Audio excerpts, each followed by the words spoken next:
السلام علیکم دوستو، میں ہوں شہزاد اور آپ دیکھ رہے ہیں میرا YouTube channel history and current affair. Video میں آگے بڑھنے سے پہلے ہمیشہ کی طرح میں آپ کو ریمائنڈ کرواؤں گا کہ چینل کو سبسکرائب کریں اور بیل آئیکن کو پریس کریں تاکہ ہر آنے والی نئی ویڈیو آپ تک بر وقت پہنچ سکے، اور کمنٹ سیکشن میں اپنی قیمتی رائے کا ضرور اظہار کیجیے گا۔ السلام علیکم دوستو، آج ہمارا ٹاپک جو ہے وہ کرنٹ افیئر پہ ہے۔ تو آج ہم شہزاد صاحب کے پاس آئے ہیں کچھ سوالوں کا جوابات لینے کے لیے۔ سب سے پہلا سوال ہے کہ امریکہ کا چائنا پر الزام ہے کہ کرونا وائرس پوری دنیا میں چائنا کی وجہ سے پھیلا ہے، لہٰذا اس کی بنا پر جتنا بھی نقصان معیشت کو ہوا ہے وہ چائنا پے کرے۔ اس بارے میں آپ تجزیہ کیجیے گا کہ آپ اس بارے میں کیا کہتے ہیں؟ بسم اللہ الرحمن الرحیم۔ عمران صاحب بہت بہت شکریہ کہ آپ نے گوشت گزار جو سوالات رکھے ہیں ان کا جواب فراہم کرنے کے لیے مجھے موقع دیا۔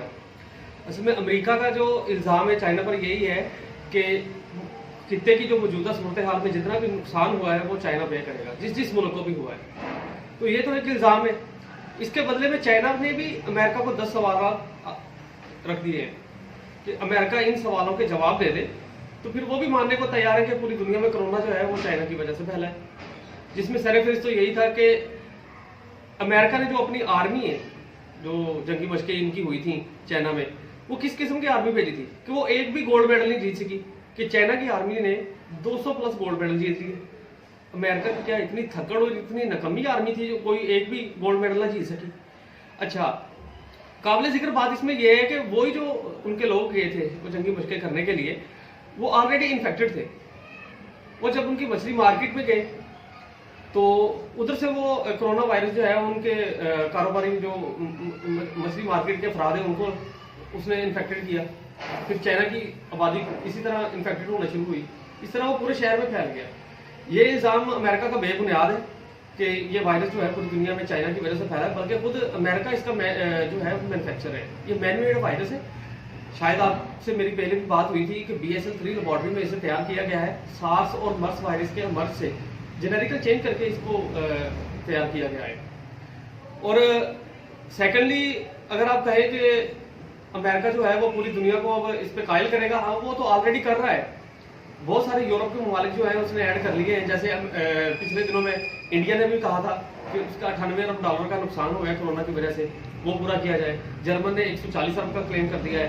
آہستہ آہستہ اب آسٹریلیا اور فرانس اور دوسرے ممالک بھی آنا شروع ہو جائیں گے اس میں، وہ پوری دنیا شہزاد بھائی، اس میں ایک میرا سوال اس میں یہ بن رہا ہے کہ اس طرح تو آپ کے کہنے کا مطلب یہ ہے کہ چائنا اس طرح تو اکیلا ہو جائے گا؟